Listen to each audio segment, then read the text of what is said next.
만에 배달됩니다. 와우킥 N에서 만나요. 디멘전 투자자문투자부문 송재경 대표와 함께 이야기 나눠보죠. 대표님 어서 오세요. 네, 안녕하세요. 확실히 월요일장은 상승한다라는 공식이 깨졌습니다. 오늘장 우리는 상승으로 출발을 했지만 상승폭을 반납하면서 마감을 했고 코스닥은 계속해서 낙폭을 만회하지 못하며 마감을 했는데요.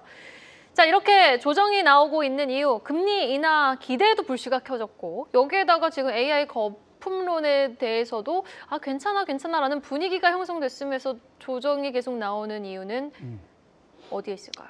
1차적으로는 말씀 주신 대로 그러니까 지난주 금요일 날 미국장이 어느 정도 좀 반등해 주면서 마무리된 거 아닌가를 기대를 하고 있는데요. 큰 그림에서는 아직은 이제 전 세계적으로 조정이 좀 진행되고 있는 그 와중에 있다 보셔야 될 것 같은데 지금 그 조정의 기본적인 것은 첫 번째로 이제 우리만 많이 조정받느냐, 이제 우리 시장만 하루 종일 보고 있으면 그 생각이 들지만 전 세계적으로 보면 일단은 글로벌 전체적으로 최근 한 달은 다 조정받았다. 플러스가 난 시장이 없다. 거의 보시면 될 것 같은데요. 지금 차트가 열려 있네요. 보시면 왼쪽이 이제 지난 한 달인데 위로 플러스를 낸 데가 한 군데도 없지 않습니까? 세계 지수 중에 미국을 제한 이제 세계 지수가 한 3% 가까이 빠졌고 대표적으로 그 비슷한 상황이고 우리나라도 마이너스 3.1%. 우리 코스피하고 비교하시면 안 되고 이거는 이제 외국인들 관점에서 달러 베이스로 투자를 하는 것을 이제 기준으로 하는 겁니다. 그래서 이제 미국에 상장돼 있는 그 각 나라의 대표 지수 ETF를 가지고 이제 만든 표다 이렇게 보시면 좋을 것 같은데 그래서 우리나라가 대략 마이너스 3.1% 지난 한 달간 중국이 좀 제일 많이 빠져서 마이너스 한 5.6% 이렇게 많이 빠졌습니다. 하지만 연초유로 놓고 보시면 여전히 우리나라가 75% 확실한 1등을 유지하고 있고 그다음 중국, 유로존, 신흥국 저 맨 우측에 보시면 미국이 꼴찌입니다. 한 12% 정도 하고 있어요. 결론적으로 이제 제가 드리고 싶은 말씀은 일단 우리나라 시장 보고 환율 보면은 걱정을 많이 하시지만 일단 우리나라만의 뭔가 문제가 있다기보다는 우리가 지난 한 달 전부터 걱정해 오던 미국발 단기 유동성 부족 긴축 이 이슈가 비트코인 가격을 한 달 새에 마이너스 한 22% 끌어내렸고 그것이 일단 첫 번째 원인이다 보셔야 될 것 같고요. 이제 두 번째로는 아까 언급 주셨던 AI 버블 논란, 그 다음에 이제 연준의 금리 불확실성 왔다 갔다 하고 있죠 여전히. 근데 기본적으로 AI 버블 논란이 마무리됐느냐 그랬으면 좋겠는데 지난 한 주 동안 그 구글이 제미나이 3.0을 발표하면서 또 한 번의 사실은 뭐랄까요? 또 다른 지각 변동이 생길 수 있는 이유가 생겼습니다. 가장 큰 이유가 뭐냐면 오픈 AI가 지금 AI 이런 대규모 투자를 다 이끌고 있는데 거기에 맞춰서 엔비디아 주가도 사실은 실적도 나오고 있는 건데 지금 구글 3.0이 저렇게 잘 나와서 엄청난 지금 성과를 내고 있다면 오픈 AI가 펀딩에 성공할 수 있을까? 이런 이제 걱정이 생길 수 있을 것 같고요. 이제 이런 것들이 시장이 좀 더 당분간 AI 변동성, 버블 논란을 조금 더 끌고 갈 수 있는 좀 여지가 첫 번째 있다 보셔야 될 것 같고 두 번째로 연준의 이제 금리. 그러니까 지난주에 뉴욕 연은장이 발표했을 때는 금리 인하 가능성이 확 높아졌다고 시장이 좋아했지만 또 이번 주에 발표할 연준 이사들이 뭐라고 얘기하냐에 따라서 또 왔다 갔다 할 것 같아요. 그만큼 이제 시장의 마음 둘 곳을 몰라서 왔다 갔다 하고 있는 상황이기 때문에 당분간은 이런 변동성이 좀 지속될 수밖에 없다. 결론적으로 산타랠리 기대감은 아직 있긴 하지만 그와 맞춰서 미국의 아까 우리가 계속 지켜봤던 결국 크레딧 마켓 AI B2를 유지 가능하게 할 수 있는 결국은 돈을 빌려줄 수 있는 미국의 채권 투자자들 신용 시장이 너그러지는지 여부를 같이 지켜보실 필요가 있겠다. 그들이 이 산타랠리 여부를 결정할 것이다. 이렇게 말씀드리겠습니다. 미국이란 한 국가를 신뢰하고 사는 것이 이제 채권이잖아요. 미국의 채권 시장이 과연 너그러워지는지 여부가 연말 산타랠리의 키를 쥐고 있다라고 설명을 해주셨습니다. 환율도 짚어보죠.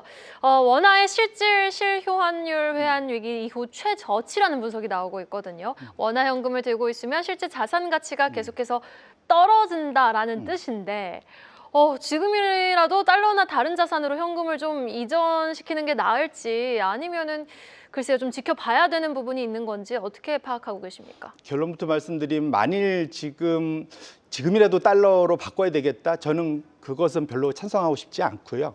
이게 원래 환율이란 것은 교환 비율의 줄임말이지 않습니까? 그러니까 결국은 환율이란 것은 서로 상대적인 겁니다. 그런데 지금 우리나라의 실질 실효 환율이 상당히 떨어져 있다는 얘기는 반대편에 있는 달러겠죠. 달러는 상대적으로 비싸져 있다는 얘기로 바꿔서 치환해서 이해해 볼 수도 있을 것 같아요. 그래서 이것을 하나의 자산으로 놓고 본다면 우리나라 원화의 가치는 상당히 그 가치에 비해서 가격이 너무 싸져 있다 보셔야 될 것 같고, 거꾸로 미국의 달러는 그 가치에 비해서 가격이 너무 부풀려져 있다 볼 수 있을 것 같은데, 혹시 두 번째 차트가 만들어져 있는지 모르겠는데 TS 롬바드에서 소위 이제 PPP 아까 말씀드린 게 이제 그런 실질 실효 환율로 또 비교할 수 있는 이제 구매력 평가 기준으로 미국 달러의 적정 가치가 얼마냐, 그것이 저 붉은색 선입니다. 네. 그리고 이제 실제로 달러 지수가 어떻게 현재 움직이고 있느냐, 이게 명목 지수라고 볼 수 있겠는데, 보시면 녹색 선이 위아래로 장기 시계열에서 1950년 뭐 이게 이때부터 위아래로 계속 움직이잖아요. 근데 보면 대략 10에서 15년 사이 주기로 움직이는데, 최근에는 저 밴드의 상단에 머물러 있죠. 상당히.